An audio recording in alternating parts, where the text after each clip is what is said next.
dancers, welcome to Dance Insights YouTube channel. Today's topic is what are the most common tricks seen at professional dance auditions. Now, of course, as any good dance teacher will tell you, it is not all about the tricks. However, if you don't have at least these basic skills down, you're probably going to get overlooked in an audition. So I wanted to go ahead and break those down for you. And I should clarify that when I say professional dance auditions right now, I'm talking about like jazz, contemporary, we're talking theme parks, cruise ships, parades, those kinds of shows. We're not talking about like ballet companies, modern dance companies, concert dance. We're talking commercial dance. And this list is purely based on my own experience, and I took a little poll from other professional dancers that I know, just what tricks have you seen a lot at auditions. So this is by no means an exhaustive list. It's just a general idea to get you on the right track, and you really can't go wrong with any of these tricks. Like, you're not gonna waste your time if you practice all these tricks. That's only gonna help you. The first trick that I don't think I've ever been to a dance audition that didn't involve this is a pirouette. You're gonna wanna be able to do at least a double, turned in, turned out, en dehors, en dedans, all the different types of pirouettes. You're probably gonna want attitude turns as well, but just a regular clean pirouette is gonna be super important. And I know they always say a clean single is better than a sloppy double, and that is true. However, in an audition, you really need a clean double. Like, as much as it sucks, if you can't do a clean double, you're probably not gonna get the job, just because there's someone next to you who can. It doesn't matter how good your single is. If you have a bad turn day and you can't pull off a double there in the audition, you're probably not gonna get the job. So that's definitely something to practice if you struggle with turns. Definitely try and get those doubles consistent so that you can still kind of pull it off even if you're having a bad turn day. All right, the next trick that is very common at professional dance auditions is calypsos. It's a great way to show off your technique as well as your pop off the floor, your dynamics, and your épaulement. So you're gonna want to be able to really get that picture in the air, that split. You're gonna want to be able to get your back arched. It's also actually gonna show your spatial awareness too, because you're usually in a crowded room, right, with tons of other dancers, and they're asking you to do chaîné up, chaîné down calypso without kicking the person next to you. So being able to pull off a full out, really clean calypso without compromising other people's space is going to be really important. So do not hold back if you're in a crowded room. Use your spatial awareness, use your gauge of distance, do it as full out as possible, because if you don't do it full out, they're not going to know that you can do it full out, because these people have never seen you dance before. So definitely calypsos are super important to work on for professional dance auditions. Another big one that you're going to want to work on is floor rolls. It might sound like a super simple step, but it's a key indicator of whether you have really strong technique or whether your technique is just okay. Can you transition smoothly onto the floor and smoothly off the floor? Are your toes pointed all the way through? Are you stepping down toe ball heel as you rise up? Are you leading with your chest, or are you snaking up with your head as you stand up? How on balance do you look? Are you wobbling? Do you use your hands? All sorts of technique can be seen from a floor roll. They're not as common in like say a theme park show from what I've seen, but definitely if you're doing anything that involves contemporary or modern, they're going to want to see your floor work, so work on those floor rolls. Now this is one that people don't think about very much, but the next trick is going to be all of your transition steps. Pas de bourrées, triplets, ball change, chassés. If your technique isn't spot on in your transition steps, it's not going to matter what tricks you can do. Are you pulled up in susu on your pas de bourrées? Are you going toe ball heel, or are you stepping down with a flat foot? Are you pointing your toes when you jump, or are you lifting up? How are your knees? How's your turnout? So many things to think about, and those little transition moments. How gracefully are you moving from one thing to the other? So that's not technically a trick, but still very important. All right, the next step that we are going to talk about is all of your extensions. Batmas, développés, fan kicks, tilts. Those are the big ones.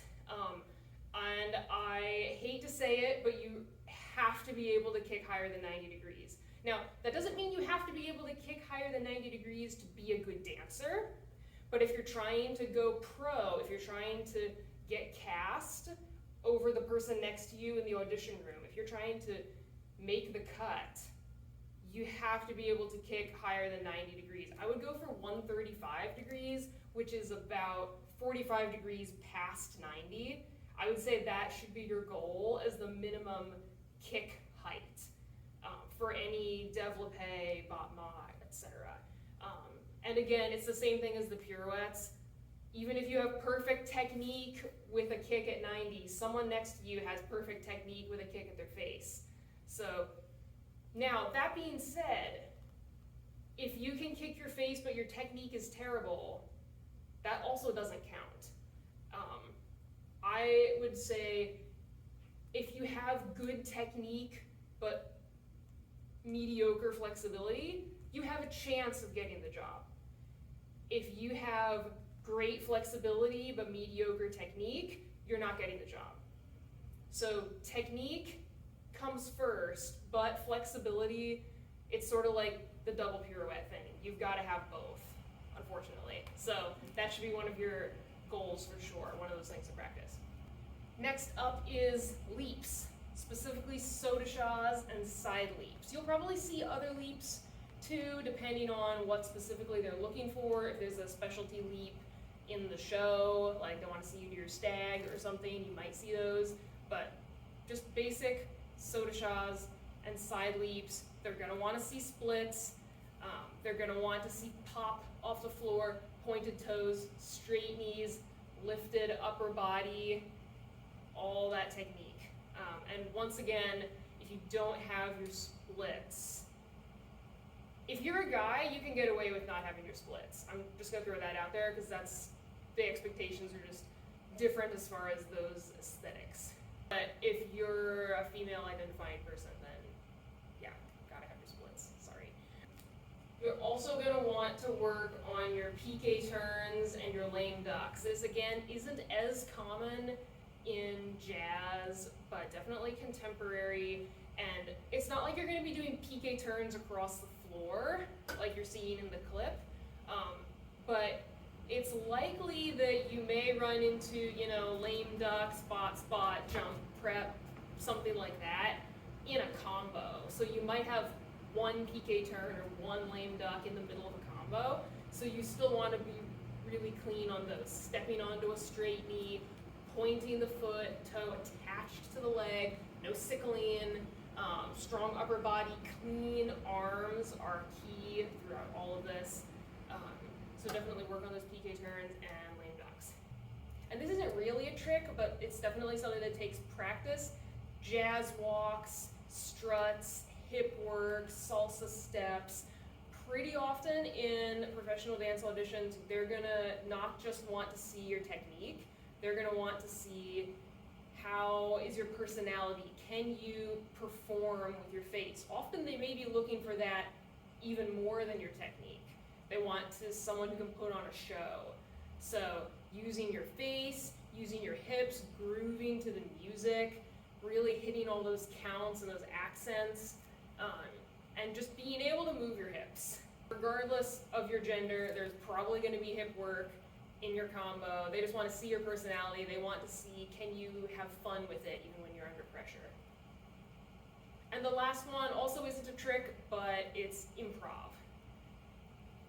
Even if there isn't a specific improv section of the combo, it is kind of an unspoken rule in professional dance auditions that those couple of 8 counts of music that play leading up to the combo, you improv during those.